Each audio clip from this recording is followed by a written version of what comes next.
Cuttack जिल्लार Salepur block लेखनपुर ग्राम रही हनुमंचेश्वर शैवपीठ। यार पाददेशे कलकल हो बोही जाउछि पुण्यतया विरूपा नदीर जलधारा। पहाड़र तरुलता और सबुज बनानी मंदिरर सौंदर्य को द्विगुणित करुछि। यार प्राकृतिक सौंदर्य अत्यंत मनोरम। याको उपभोग करने पाई दूर दूरांतररू छुटी आसती अनेक पर्यटक और श्रद्धालु। प्रभु रामचंद्र द्वारा शिवलिंग स्थापन और अनंग भीमदेव और चोड़गंग देव राजती समय मंदिर होइथिबा किंबदंती कहे। पौराणिक कथावस्तु अनुसार प्रभु श्री रामचंद्र 14 वर्ष वनवास समय एठारे विश्राम नहीं।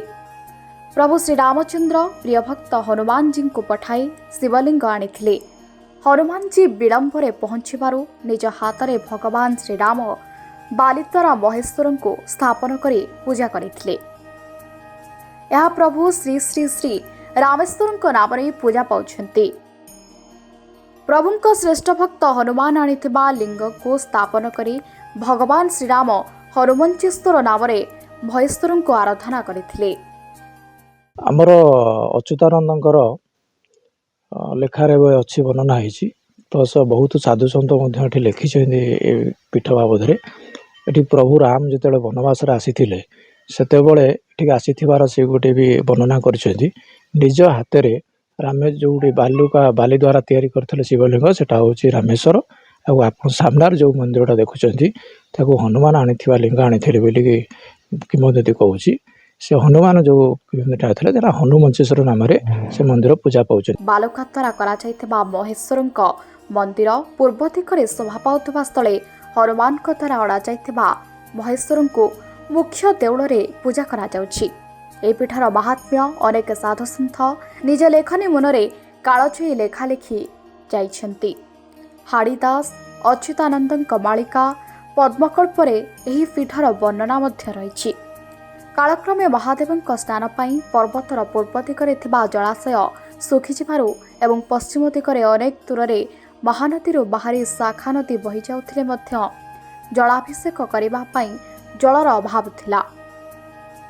जलकष्ट दूरेइबा पाई पूजा पंडा अधिया पड़िबारु महादेवंक चरण सेवा पाई प्रभु हनुमंचेश्वर कृपारु पुण्यतया गुप्त गंगा महानदीर शाखा नदी विरूपा नाम हनुमंचेश्वर पहाड़ दे उत्तर दिग को बोही चलिला।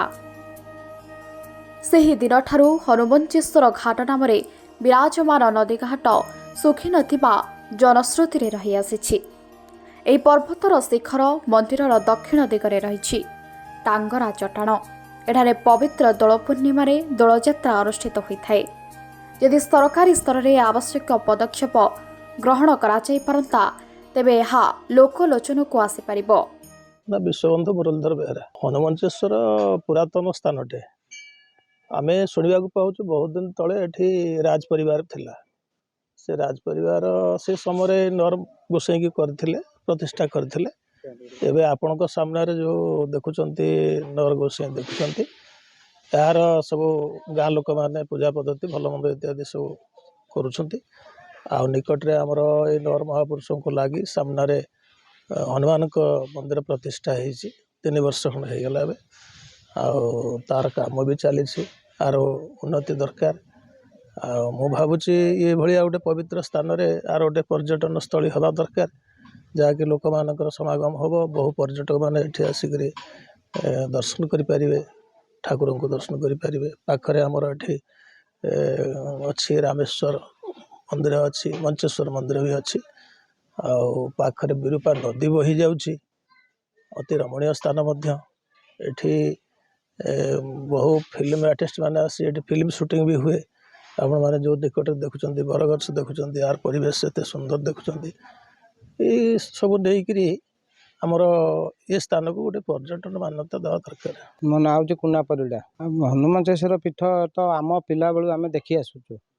आम बापा अजा जेजे बापा अमलू आम छोट पिला बेलू देखी आसुचु। ये बहुत दिन पुराणा ठाकुर ये महापुरुष बसचंती।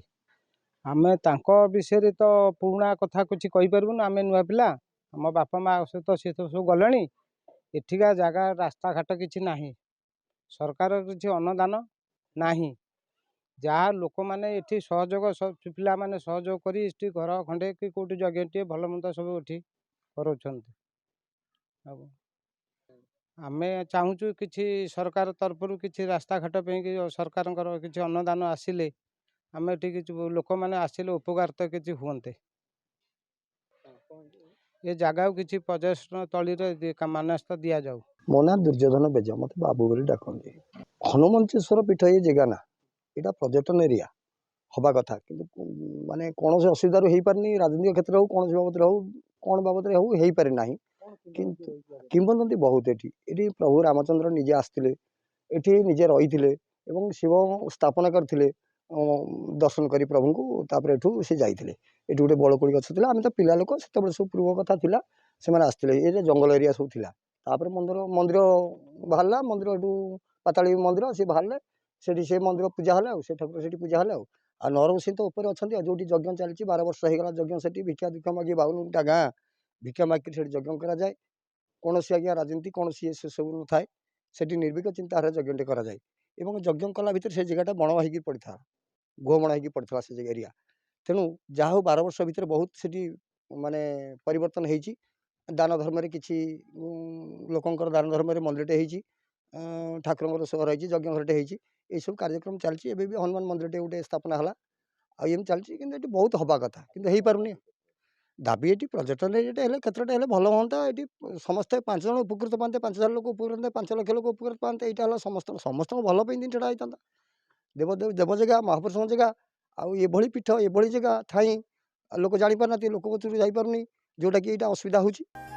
ସାଲେପୁରରୁ ନାରାୟଣ ଭୂୟାଙ୍କ ରିପୋର୍ଟ, ଫୋକସ୍ ପ୍ଲସ୍।